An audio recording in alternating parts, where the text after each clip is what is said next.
A new spate of polls has been released showing that only about 35% of Americans want to see a rerun of the presidential race between Joe Biden and Donald Trump. Approximately 57% of Americans would rather watch a rerun of Ren and Stimpy adult party cartoon, while 65% would prefer to have one of those pimples you sometimes get on the inside of your lip, and then you forget about it and drink a glass of orange juice, and it feels like your face is full of hydrochloric acid. Approximately 80% of people who don't work in the news media say a Biden candidacy would be inappropriate because the president's body has begun to decay and it smells bad, and yet he keeps saying Bidenomics is working in a scary whisper voice, distracting them while they're trying to hunt down a squirrel for dinner. Conversely, 80% of those who are in the news media say they don't smell anything, and anyway, it's probably just some meat that's gone rotten in the refrigerator, and there's absolutely no evidence that Biden is as corrupt as he obviously is, so everything's fine. Around 70% of Republicans who oppose a Trump candidacy say it's because Trump keeps making that giant frowny face so he looks like a walking mugshot, and also because he keeps posting on Truth Social about how everyone he doesn't like should be executed, and they're beginning to worry he may be serious, and also because, just look at him for crying out loud. What are you, crazy? 95% of Democrats who oppose Trump run around in circles screaming that Hitler held transsexual slaves in the American South before murdering George Floyd with fossil fuels. Then the Democrats set off the fire alarm, explaining they were in a hurry to go to the bathroom and throw up because climate change has created so much racism that you can't even castrate your child without Republicans banning abortion.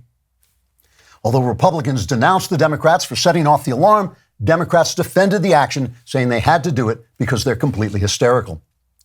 Since the American people want better candidates than last time, both Democrats and Republicans are working hard to make sure the American people don't get what they want, because screw them. For instance, with polls showing voters strongly disapprove of the Democrat president, Democrat policies, and Democrat policies made by Democrats working with the Democrat president, Republican Congressman Matt Gaetz has devised a brilliant plan to ensure that only Democrats are elected to office from now on. By engineering the ouster of House Speaker Kevin McCarthy, Gaetz temporarily traded a likely Republican electoral victory for self-destructive, paralyzing chaos until McCarthy can be replaced by Gaetz' imaginary friend, Boo Boo the Invisible Bear. Congresswoman Nancy Mace, likewise, voted for the Gaetz plan, but says morning sex with her fiancé was just so fantastic that she was in a haze of afterglow and didn't know what the hell she was voting for. In response to the McCarthy vote, congressional Democrats set off the fire alarm and ran into the street screaming about Hitler's transphobic climate change. Meanwhile, no matter how unpopular the idea of a Trump-Biden rematch is, other candidates have not been able to make any headway.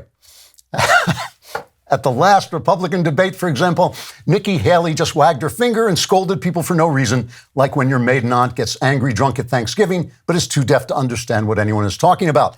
Vivek Ramaswamy delivered an articulate and impassioned speech and is now waiting to find out what he said so he can disagree with it. And Ron DeSantis continued to do an excellent job governing the state of Florida, thus rendering himself entirely unelectable. Across the aisle, meanwhile, RFK Jr. has announced he's going to run as an independent. He says his differences with the Democrat Party are irreconcilable because they're corrupt and authoritarian, whereas he's totally insane. Thus, no matter what the voters want, it looks like it's going to be the Corpse versus the Mugshot all over again. So on your way out of the country, don't forget to set off the fire alarm. For more Klavan-y goodness, like and subscribe, and also subscribe to The Andrew Klavan Show wherever you get your podcast.